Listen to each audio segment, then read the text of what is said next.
Hello, this is a project in Science by Sinai where it involves taking the iPads outside and looking at the ecosystem around their schoolyard using photographs on either their iPads or, if your school allows, their cameras, that it's on their phones. So as you can see, the layout here involves colored boxes that they will take images of what they see as they go for their walk and then plant them into or on top of those boxes. So we start off with some broad views of their schoolyard, and then we do some abiotic and biotic photographs. So obviously we need to do a lecture inside before we get outside. I like them to be hyper focused on what they're looking at outside and not have to be asking me the definitions of each one of these terms. So I want them to be really well briefed before we go out.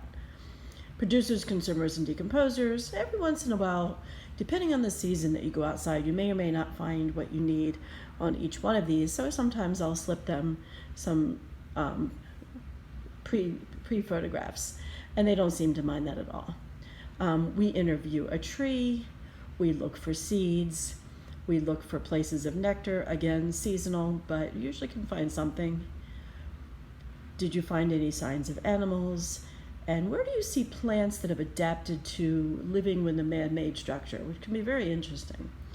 Let's find some bug restaurants. Do you see clouds above you? What do you hear? Do you see any signs of moisture? What is the temperature? So you do need to take a thermometer outside for them.